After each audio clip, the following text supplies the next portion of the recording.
changing our diet is like the simplest and most effective thing we can do in order to reduce our emissions as humans. Try to connect with nature, try to learn about nature, try to learn about the problem and what you can do to solve it. Push yourself to do your best and things will get better.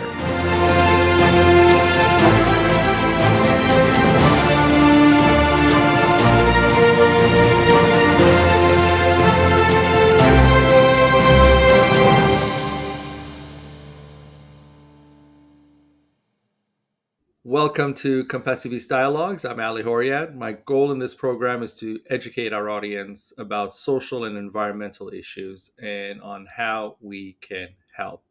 Today, I speak with chemical engineer and climate activist Belén Silva from Buenos Aires, Argentina.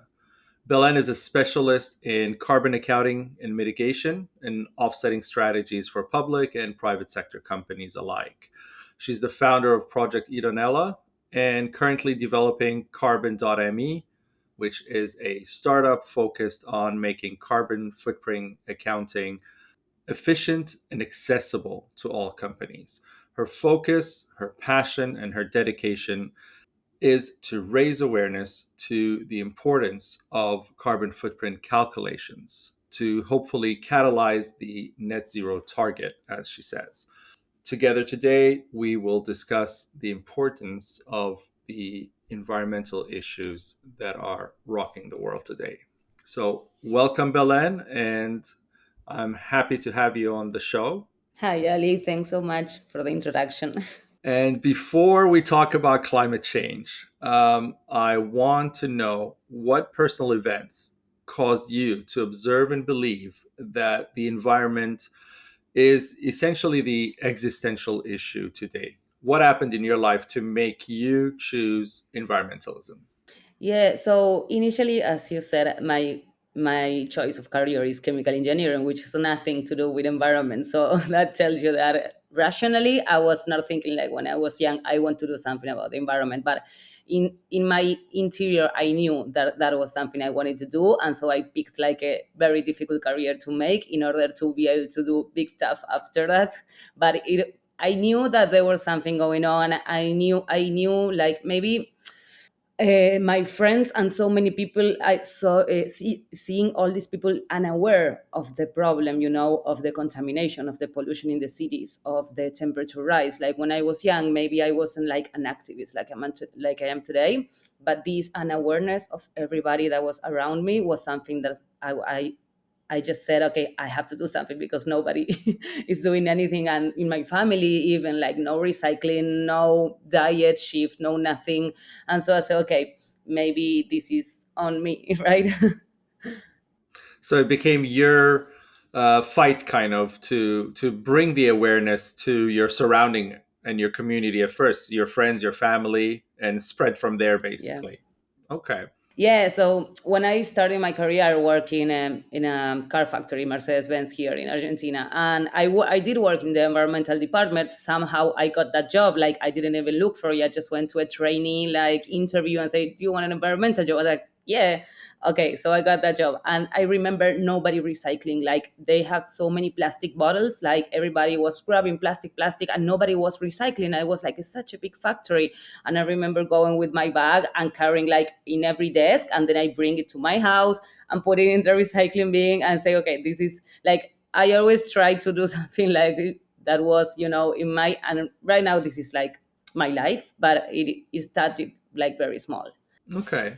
And speaking of that shift in awareness, that shift in education, that understanding, I want you to explain where you think we are in the current status of climate change, scientifically speaking, or without really implicating the science on a deep level, but for people like myself who aren't scientists, who aren't engineers, who want to know what is the situation? What would you say briefly about where we are?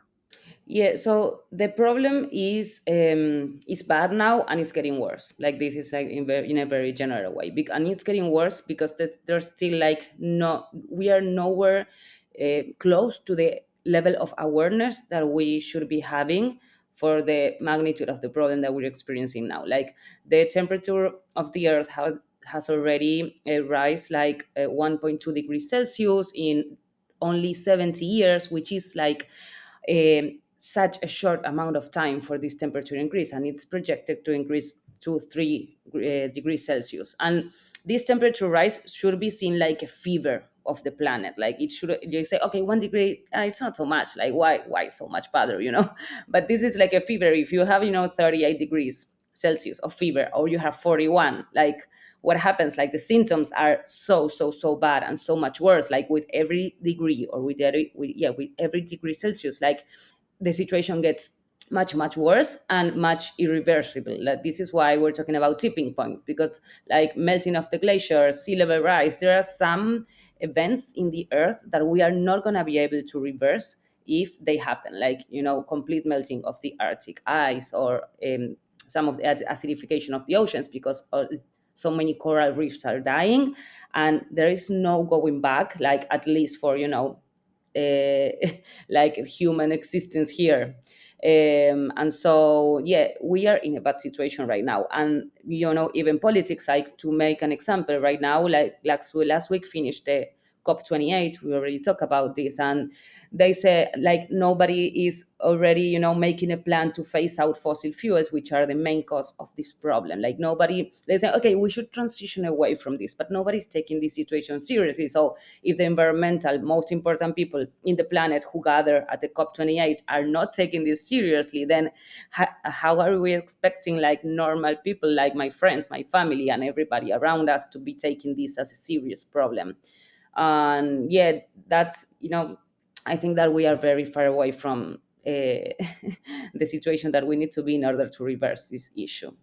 And do you think, having said that, reversing this issue falls upon these people or these governments or these corporations to address, while the rest of the population doesn't? How does it work for you? Because you bring the analogy of the fever, and I want to run you through that. If I have a fever, if I realize that I'm not at 37 degrees Celsius anymore and I'm at 38, I can analyze that myself and say, I'm not a doctor, but I feel maybe, with a little bit of sleep and some, remedies that I know of, home remedies, I may get better over a day or so.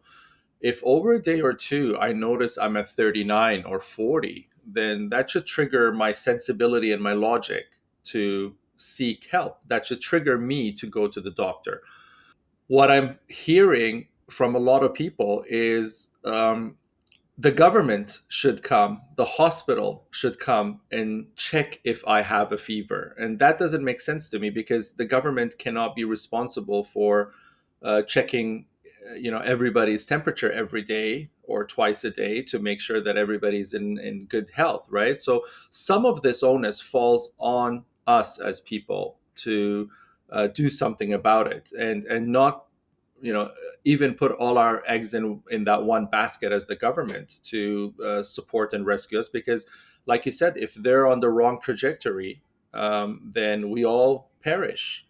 And climate change is not a planetary issue. A lot of rhetoric and conversation is out there that it's the end of the planet or the end of the universe, or somehow the earth is going to explode. None of this is going to happen. The only thing that's going to happen is humans and some associated animal species with humans are going to disappear, most likely, or they're going to significantly drop. Maybe 80-90% of the population is going to perish, and the world is going to heal and rebuild itself, right? So nature is going to take over and rebuild itself. So tell me how we should be accountable, how we should raise our education, how we should raise awareness and activity, because awareness itself is also insufficient. I mean, it would be very nice for me to know when I should go to the doctor, but knowing that I should go to the doctor because my fever is at 39 now and it may be dangerous, and actually getting up and going to the doctor are two different things. I could know everything until my death. That doesn't help stop my death. But if I take action to stop my death and seek a doctor's support and remedy, that's when the difference is. So Tell me about that.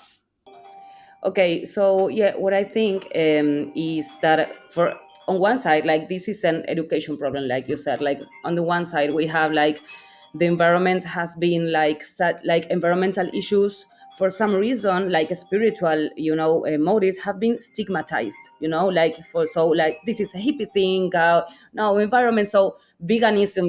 All these things have been so stigmatized by the society, and so there's so big corporations and so big companies who provide the goods that we need. They are all inside a system that feeds from things that are not good for the planet, the food we eat, the all the medicine that we were taught that we should have in order to cure diseases that our food is creating. So this is all like a big system, and the foundations of the system are lack of education. And so the lack of education, I think, is the main problem, because most people are not aware, because they do not know, and they think like this is not such a big deal, because that's how media have portrayed these environmental issues for such a long time. And so, like we were talking about this the other day, how are not environmental impacts in the label of foods, calories, we know. Okay, now we know, some countries in Argentina last year we implemented like labeling for high sugar, to identify products. This was a very hard thing to do, but nobody's talking about environmental impacts of our everyday practices, about the products that we use. And this is because most companies and governments do not want to know, because then the system would break, and this is not something that that they want to happen. So I think that mainly is a lack of education. I see it very hard, but I think that companies, if from the demand we start demanding different kind of products or less products, because consumerism is another big pillar of this system. So if we just start, maybe I'm just stepping up like something that we're not going to talk after, but if you ask me like what are the things that we should be doing in order to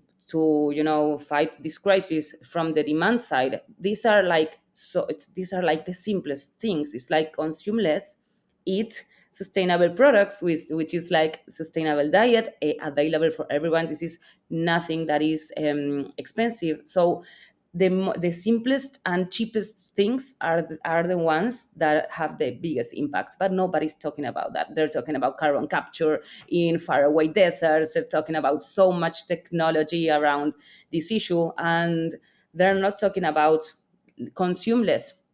Just go by bike. You don't need another car. You don't need a new car.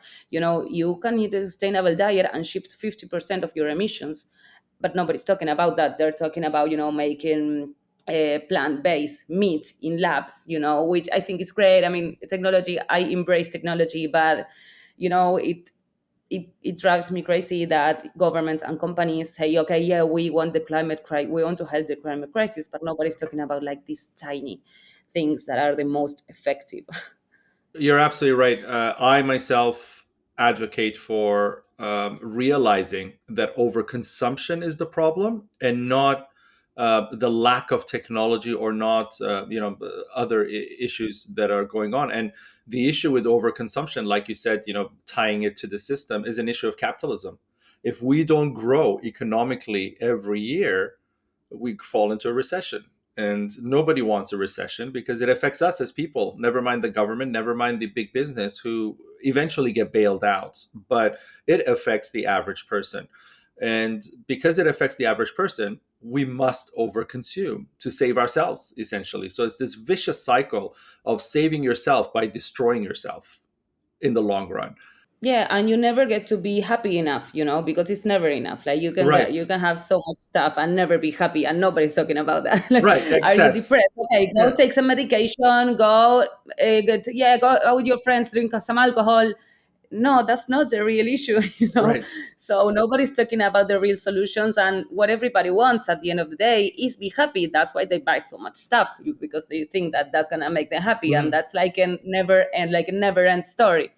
Um, so, but still, this is stigma. Like you go to a friend and say, okay, you don't need so much stuff, like be more minimalist. You say, oh, what? No, I want that car, and say, Right. oh, so you're a crazy person just for bringing this up. Like saying, okay, maybe we should live like a simple life. But this is like, no, for some reason, like I don't know when this started, but spirituality, environmentalism, veganism, simplicity, all this stuff have been like a bad word for so many years. Yes, and speaking of what you said about the spirituality of it, I generally give the example of Tesla as a company. When you think of Tesla, here's a car, and from Tesla, all the other car manufacturers, like you worked at Mercedes Benz, almost every car today has an electric version of some line, or some new model that's an electric version. And when you really think about the car industry, you realize that, hey, the tires are the same, the rims are the same, the brakes are the same, the seats are the same, the steering wheels are the same, the steel, aluminum, carbon, all the other components that go into making this car are the same. The bolts, the screws, everything. The only difference is it does not have the engine as the motor. One's an electric vehicle, the other one's an internal combustion, and that's the only aspect that's different. So if I think as a consumer that, hey, you know what, instead of buying a new Mercedes every year, I'm buying a new Tesla every year and I'm helping the environment. I'm not helping the environment, because that overconsumption and the continuous, purchasing of the new product is 90% or more the identical same deterioration that I'm causing. So if I want to help the environment, I should say, do I need a car first? That's the education. And then that answer is dependent on the amount of public service upgrades and infrastructure that the government and corporations involve together to produce. Right? If I have a metro or subway or whatever any place calls it, system that really connects every dot of the city for me, do I need a car? Not necessarily. I can use it. It's efficient. It's safest. And all of that. But in some places, the governments haven't even incorporated public transport. So you really think, okay, I need a car. Even then, can I have a car that will last me 10 years? Or can the governments, institute or establish a law that says if you're going to produce a car, you have to make sure that the warranty is 200,000 kilometers in 8 years instead of 4 years and 80,000 kilometers. That's a possibility, and so people maintain the cars for that long and your purchases reduce so much. But again, like you said, it becomes that vicious cycle of, hey, we need to buy a Mercedes every day, because if we don't, Mercedes is in trouble. And if Mercedes is in trouble, then, it becomes this domino effect. The whole world falls into trouble. So you're right. It is a lot about overconsumption, and it is a lot about education. And even, you bring up veganism. I think there is a problem with veganism because a lot of the vegan giants of the industry are in it for the capitalism. They're not in it for the betterment of the world. So, in essence, you look at you look at some of the brands, and you look at the places that they sell their product, and you look at the ways that they've incorporated their products into the market. And I could go to, fast food is something that, most of the world consumes. So you go to a fast food chain today, more likely they will have a vegan option for vegan people. And it's not really because they're trying to do better for the environment. It's more so to maintain a larger or broader client base. And when I go, say, to McDonald's and I order, a vegan version of saying, here, put the veggie patty on just two buns and give it to me, and it's vegan, um, I'm still putting money in the same till that is being used as profit for beef and chicken and fish and everything else. So, what's so vegan about me shopping at a place where it is providing money to the same economy that I'm supposedly against? Whether I'm an activist for animal rights, whether I'm an activist for the environment, whether I'm an activist for my own health, either way, I'm really not contributing to myself. I'm contributing to the problem, being part of the problem, consuming these ways. But then again, like you said, the rules and regulations and laws aren't in place to support that kind of change for the public. So that becomes part of the causes of climate change, right? So if we start asking the question, what are the causes of climate change? What, how would you add? I mean, you would put the overconsumption in there, but what would you say are the primary causes of climate change? Yeah, so like being very rational and looking just at the emissions distribution today, then we can go like deeper and But if we go to the main sources of emissions today, they are energy production, which is mainly made by fossil fuels combustion. Now have renewables, which only make up for like 8 or 9% of the energy production in the world. We have nuclear, we have new sources of energy, but 60-70% of the energy in the world is still produced with fossil fuels, some of them more intensive in emissions than others, like coal or oil. The second source is transportation, which is like, same, is very similar to the first, because most of our vehicles are also internal combustion vehicles, which are fueled by fossil fuels. The third is food, agriculture, and livestock production. So this is the third main cause of climate change. And then we have like another minor, which is like industry emissions, cement, steel, and emission industry that produce a high amount of direct emissions. And then we have waste.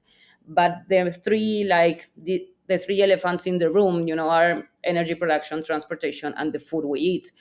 And so then we can go from here, like agriculture and livestock makes like the third cause, like the third of the main causes of climate change. And but there's so many research papers that show that changing our diet is like the simplest and most effective thing we can do in order to reduce our emissions as humans, because energy, maybe you say, okay, I live in an apartment, I cannot choose what grid I use, I just use energy and I have to use this energy. Okay, transportation, okay, I go in the bus and the bus is, in the I cannot do anything about it. Okay, your diet, you are 100% in control of that. And that is why this is like the fastest and the most effective way to reduce our emissions. And last week I was invited to a vegan festival to speak about veganism and climate change. And I did some research about mitigation plans in Argentina and in other parts of the world, like what are governments recommending in their mitigation plans to reduce effects of climate change. And none of these plans ever mention like humans reduce the demand of animal-based products. Nobody's talking about it. They say livestock should be more efficient, more technology, solar panels for all the cows. Nobody's talking about reducing animal products from a demand side. And this is so crazy for me, because this is like 50% of our emissions can be diminish if we take this action. And same for consumism, as I think it's the same thing. Like nobody's telling you should buy products that last longer and not buy so many products. And this is also economic problem, because you mentioned before, like these people who want to buy a new car each year, and this is also like making people more poor, because they don't know how to manage their money. That's why we're being told in schools, like nobody's telling us how to invest money in schools. Nobody's telling us financial education, spirituality. Okay, no, out of the out of the room, but financially, nobody's telling us how to manage our money. So we are just sleep, and we are just trying to buy and trying uh, to buy stuff, so people that we don't care about so see that we have stuff that we don't need. There's yeah. And yeah, it doesn't make sense when you see. Yes, But definitely. yeah, this is what is up. Yeah. It definitely doesn't make sense. You're right.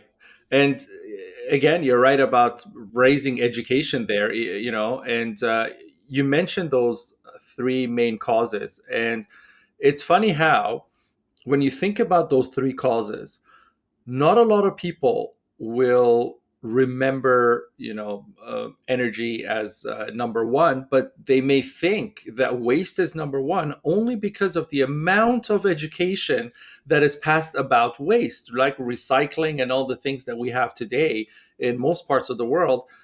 We feel like, oh, if I recycle or if I buy less plastic, for example, or if my packaging is environmentally friendly, then I'm doing so much for the environment. Whereas I tell people, if you had to choose between eating meat and driving your car and recycling, if you had to choose, you should do all, don't eat the meat, don't drive the car, and recycle. But if you had to drop one, don't recycle, because it's the least effective thing on the planet. But somehow people buy the meat, drive their cars comfortably, and think because they stopped somewhere and threw the plastic bottle in the right recycling bin, that climate change is safe now. So that is the education that we get. You're right. And in schools, we still don't have that. We still don't have environmental education.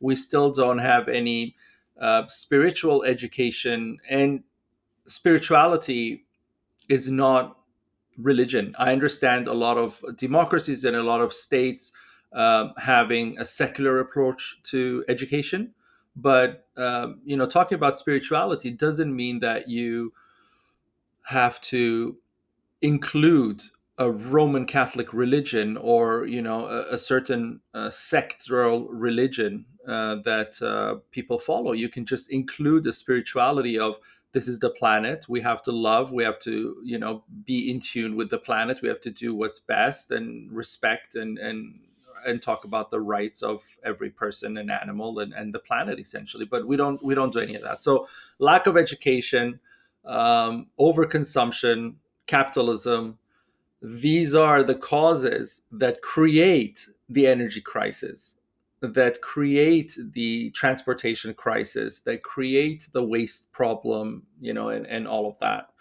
And so these things together are pushing us to a place, like you said when you first started speaking, to 3 degrees, that high fever. And that high fever is going to show its reaction on the body, which is the planet. And the glaciers are going to melt, the seas are going to rise, islands are going to disappear, coastal cities are going to disappear. There's going to be huge migrations, more than what we're seeing today. I mean, climate refugees are in the hundreds of millions right now.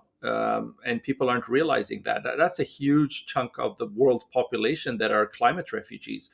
And you take all of that into account and double it or quadruple it, even, in effect, with more earthquakes, more tsunamis, more natural disasters, and slowly more economic problems, food shortages. These are all realities of the next 50 years or 100 years. We reach a point of what you call catastrophe. Tell me what our future is going to look like in your vision and your understanding of the imminent catastrophe that we're heading to. Yeah.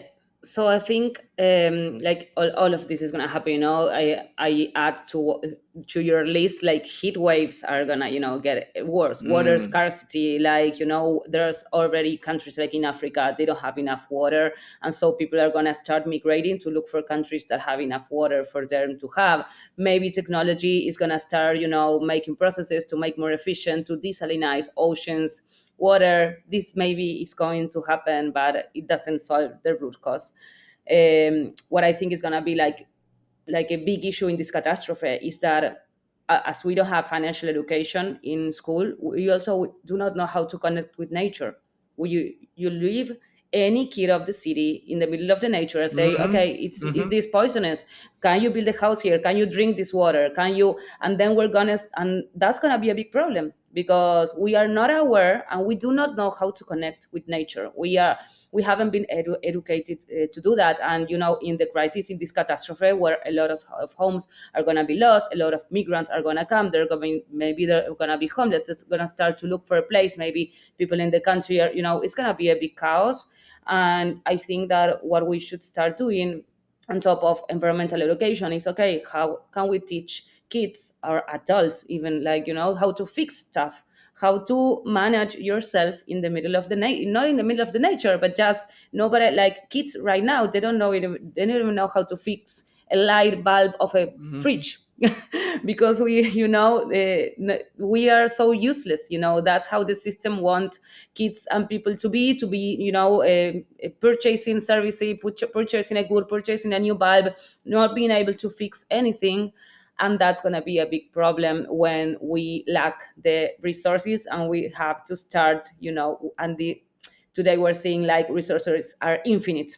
No, like you want to buy 5 houses, you buy five. You want to buy 10 cars, you buy 10 cars. Like you buy anything, like it's Hmm. infinite. Resources of the planets are infinite. There's no limit, and that's not the case. So when we are faced with that reality, like this catastrophe, heat waves, like all the pain that we are gonna suffer because of the conditions of the planet, we are also gonna be facing a huge problem, which is okay, this disconnection with nature just went too far Mm, because we are not able to connect at all.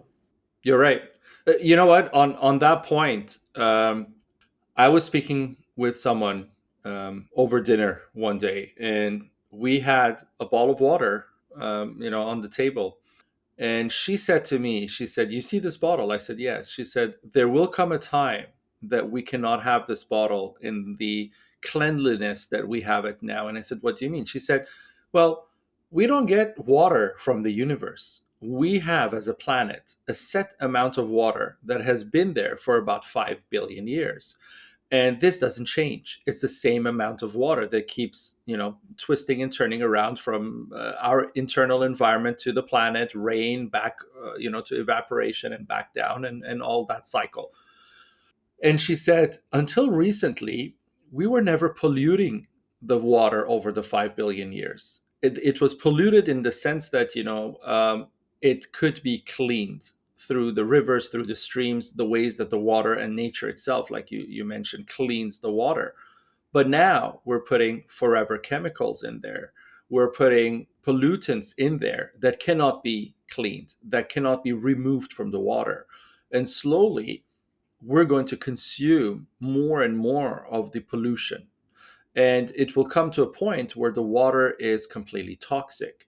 And when the water becomes completely toxic, your options are to drink toxic water because you're thirsty or your body needs water, and to die of the toxicity that gets built up through that, or to not drink water and die of the dehydration that it brings about. So uh, the water scarcity that you talked about, it's a very huge problem, and you don't realize it until somebody kind of draws that picture for you and slowly talks you through it, and then you start thinking, oh my god, this is so bad. And but Yeah, but what are you going to do again? And that becomes the first thing you said. What am I going to do? Because here is everybody else continuously polluting this, and here are these ginormous corporations that get permits from the government to pollute the water that I have to drink, and I have no say in it.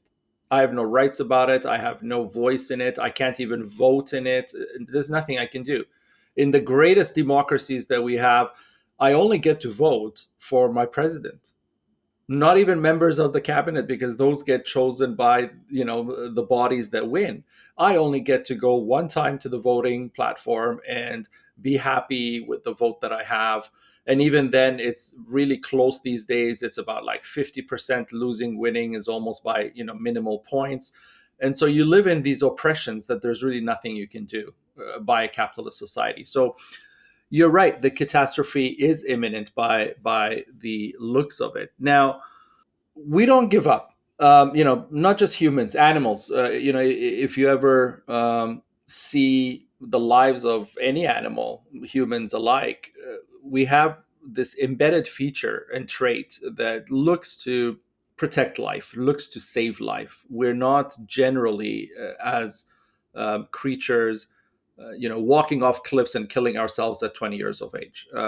That's not the norm in all societies. So that being the case, we always try to find solutions, right?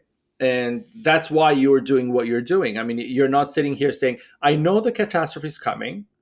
I'm just going to sit here and sunbathe until the tsunami takes me over. That's not your approach. You're kind of like Noah, who said, I know the flood is coming. I'm going to start building this ark. And, whichever version of the story you believe, Noah went and put all these animals in there and all these people in there, and the ark made it to a safe place after the flood, and they landed and they started life anew. So, really, we're all, Noah's, because we're all thinking, I'm going to build this ark that's going to save the planet. And each of us tries to create a potential solution. I mean, you're developing carbon.me. because of that, because you think, here's my solution to the world, here's what I can do for the world to kind of fight this.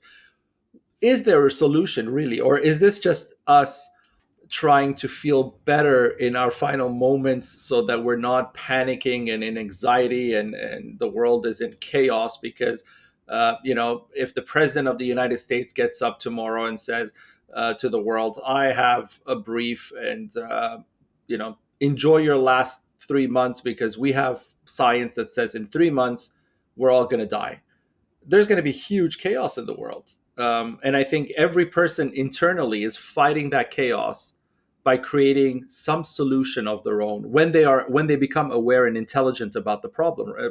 Ignorance is bliss. If you don't know, like you said, resources are infinite. I'm going to buy 3 cars, and I'm going to buy 2 vacation homes, and I'm going to fly all around the world in my private jet if I can afford that. But if you become aware and educated, you say, oh, nothing is infinite, and we're in big trouble, and we're actually in a big negative hole. So I need to find a solution. And what do you think are those solutions, or if there are any?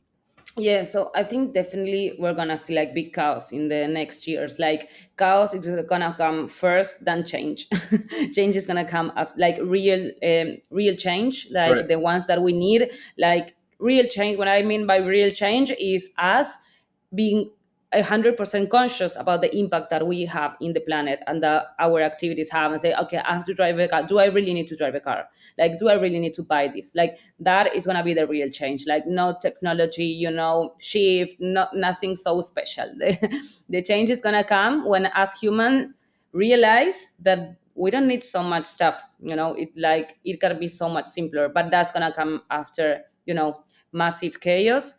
And I think that, like, what brings me like little hope about this is that I see new generations. They really have different heads. They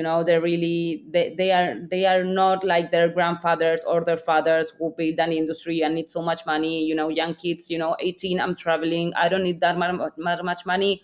Maybe a little bit that I can say, but there is no this conception anymore about you that you need to have and wait for your retirement and then you can be happy. No, we are deciding that our life is short and we want to be happy as much time as we can, and we don't need to have like a 9-hour job and be unhappy for the rest of our life just to make some money and buy one house and 3 cars. We are not thinking that way. And even though maybe environmental education is still not there and these kids are not aware of their environmental impacts, I think that this mind shift is getting us closer, to not needing so much stuff and not needing, to. So I think that by the day that this chaos happens and that we need a shift, then this grandfather of this centennial kid that it has now 18 years old, this kid is going to be the owner of his grandfather's company and he's going to make a change. But he's going to say, I'm not, we, society has changed, look at our planet, we need a change. And maybe it's like, I'm going to tell you something. We have a new president in Argentina here, Javier Yes, I Milei. do. He's a liberalist, and liberalist environmental activists, this is not very compatible. So all environmental activists in Argentina were saying, no, this president is going to be. And okay, I'm very neutral. I didn't even go to vote. I'm like, for me, this, I don't know so much about politics, and so I'm just like very neutral in that side. But what I saw is that, like, the first conference that Javier gave, like he said, I'm not gonna use the presidential plane because I don't need it. I'm just gonna stay in the house, and people are gonna come to see me and say, okay, this guy just have made more progress than all the other governments that Mm. say environment is good, but they take a helicopter every day to go 10 kilometers away. So, like, maybe it's not an environmentally friendly directly action, but this guy is quitting to use a helicopter which uses so much fuel. And his previous the previous presidents, they put the environmental t-shirt, but then they use a helicopter every day. So this is very simple, but this is what I mean when I say maybe these kids are not going to take environmentally friendly direct actions, but they're going to have like they're going to have another consciousness. They're going to do it in an indirect way. And really, what you're saying is the solution is the spiritual revolution. It's that internal personal revolution which happens generationally, as you're saying. So you're right. The generation before ours, and currently the people in charge, they have a different mindset. They have that very capitalist bred mindset of following this order to the dream. And it's a financial dream overall, because you value and you position your happiness through money in that culture. Whereas the younger generation, they're also starting to create wealth in very new ways that the old generation didn't. The old generation is, if you really could, you went to school, you became a doctor, and you were set, because a doctor makes good money everywhere around the world, and you were financially set, and you were socially respected because you were financially set, and life is beautiful.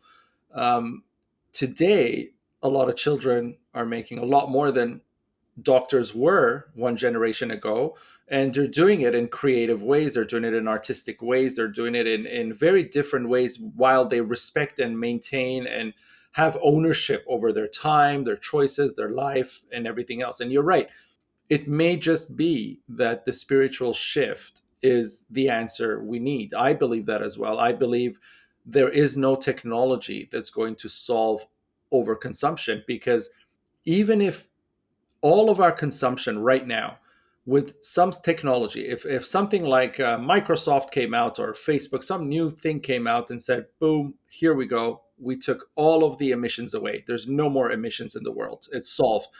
What are we going to do about all of the things we produce, all of the things we consume? I mean, there will be a time when this will end. There are only so many diamonds in the world to make rings out of. There's only so much rubber to make tires out of. So if we continue over consuming, we may have solved the environmental issue from the standpoint of emissions. We're going to fall into shortages of rubber for our cars. I mean, one day you'll have a flat tire and you'll say, well, I can't drive anymore because we don't have any more tires. So it's a never ending cyclical problem. It's not something, overconsumption is not something that, we can manage. It's a beast that we really can't manage. So you're right.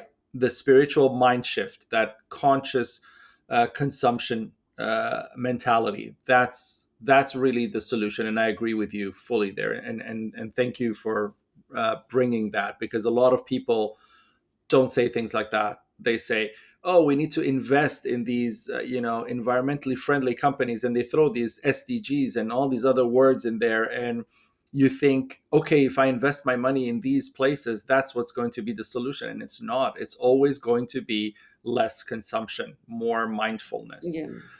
And so, assuming that this happens, assuming that we do reach this point of a shift, like you said, a personal shift, what do you think the rebirth is going to look like after this catastrophe, after the chaos, after the meltdown, after we wake up one day and we realize we've destroyed everything, and so many millions and billions have been displaced and died, and everything looks horrible?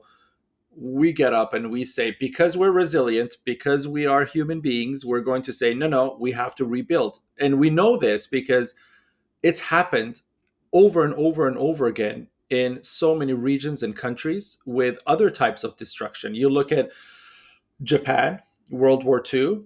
I mean, it went through a very harsh end at the hands of the United States. That it was pure evil. What happened, and so they rebuilt. Look at them today. You would not think that this was a place where an atomic bomb or two were dropped on. You look at Germany after the destruction of World War II, and you look at Germany today, and it's healthily back on its feet in terms of the rebuild, the infrastructure, and many other places. You look at. I've been to Thailand. After the tsunami and years after, and when I saw how much they rebuilt and how much society went back to how it was, you kind of appreciate human persistence and resilience there. We always somehow get up again. So after the catastrophe, and after we've been hit really hard by Mother Nature, and she slaps us really hard across the face, we're going to get up and we're going to be swollen and red. And after a while, it's going to go away, it's going to heal, and we're going to start over. What is that new beginning going to look like? Yeah, so I think that, cities were not built for this.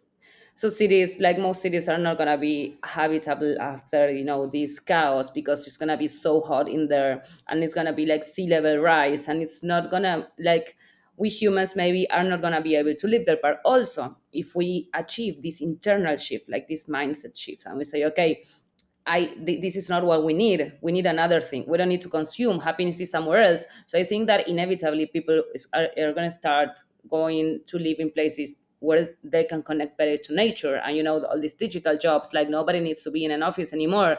They're just following all patterns. But every single, like, most jobs can be made from a different place than the office. Like, all my friends, they go to the office and say, why do you go to the office? You can do it in your, no, but my boss wants me to go to the office. But there's almost no need for that. So I think people are going to start shifting, going like more to nature. And I don't know if you saw, there's this commercial ad, it's in YouTube, that is there is a this is a movement called solar punk. We talked always about have you seen it? Okay, yeah, we talk about this with Martin, my partner, like all the time. I say this is like how it should look like, like technology being used in a way that it can merge with nature and not be in conflict with it. Like, we're gonna use technology, like technology is gonna be there. We cannot look another way around it. Artificial intelligence is gonna be there. Maybe we're gonna still clean our waters or produce our foods with the help of technology. That does make sense. But, like, that is not going to solve the problem. That is only going to put, like, a cold, when you have a fever in Argentina, say, you put something cold in your head. That is not the solution, but it can, relieve for a bit. Hmm. So like big shifts in technology uh, are only going to be like a part of this change if we allow them to merge with nature and not, be in conflict with it. And that is the solar park movement. And I think Hmm. that, this is an utopia, but I think that that's what it should look like. Yes, but you're right in a sense because, like the example I gave, technology created the atomic bomb. Technology Yeah. also created, medical advances that allow us to live much more healthily than ever in our history. So, there's two ways you can use technology. You go on the internet. You can use technology to educate yourself. You can use the internet for all the good that it can bring you. I mean, you can get a PhD just by sitting online and studying and educating yourself. Or there are very dark places on the internet. There are very immoral places, unethical places on the internet that you can get engaged with. So um, it's just a matter of, like you said, your spiritual intent for what it is that you're going to use technology for. And I'm also all for that. I mean, we use at Compassiviste, we use technology heavily, as you know, and it's for good. We think it's for good, right? I mean, at least we're purposing it and dedicating it for good. So you're right about that. You're right about the mind shift. And I think you're also right about the change in behavior, because there was a time in my life that my goal was to live in the city, in the biggest property, the nicest tower, or the best penthouse, and have an ultimate sports car, and have that luxury of that the city affords you, in a sense.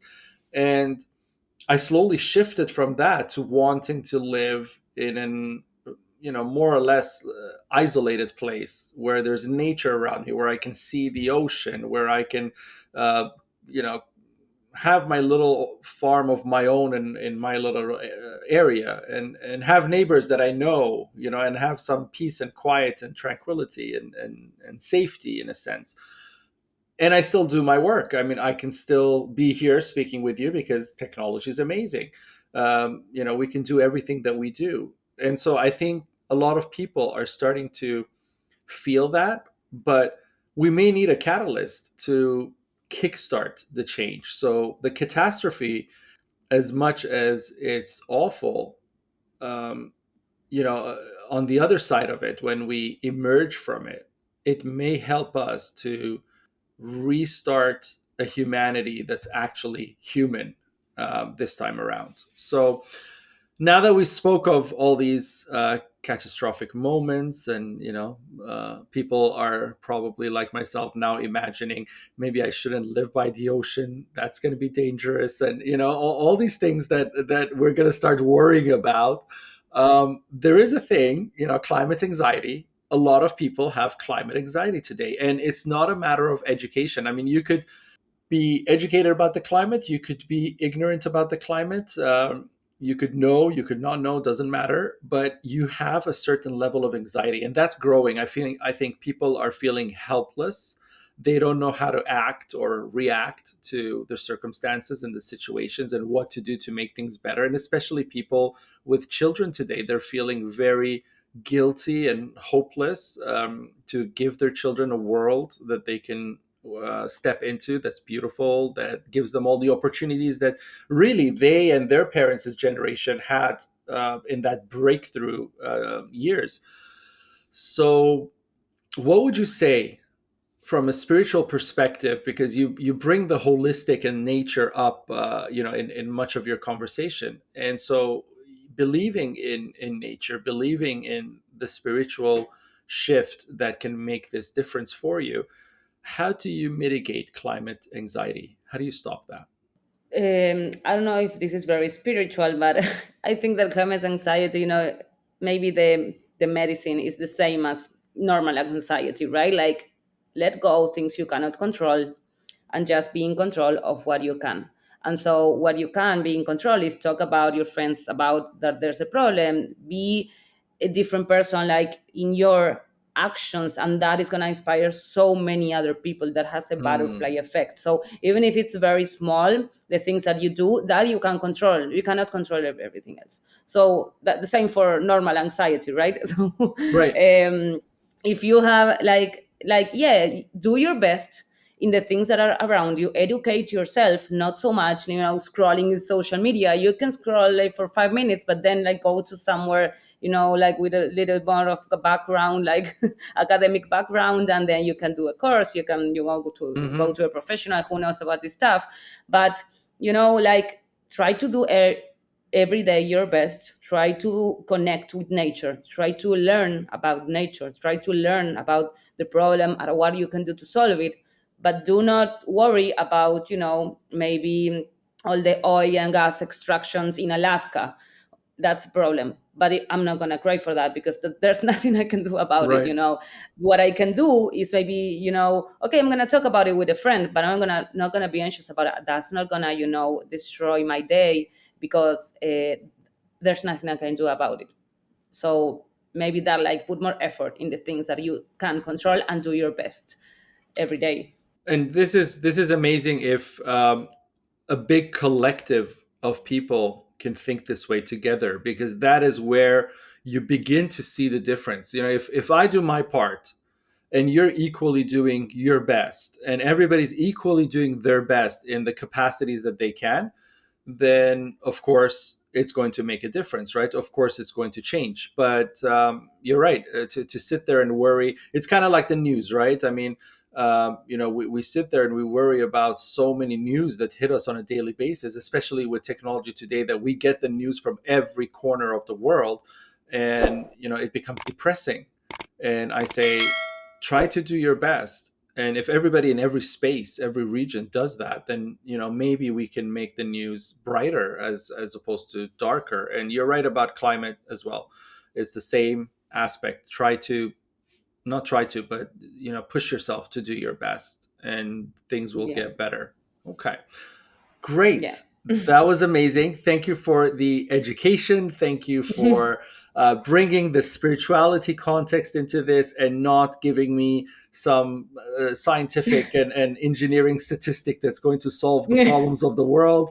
Thank you so much for that. And I really appreciate having you as a guest here on Compassiviste Dialogues, and you're helping to educate many. Thank you very much for being Okay. here. Thank you so much. Thank you for the invitation. That this was great. I loved our chat. So thank you, and we Yes, can repeat it anytime. we will. I'm sure we will again. Until Yeah. next time, Okay. thanks for Yeah. watching, everybody. Okay. Bye bye. Okay. Bye.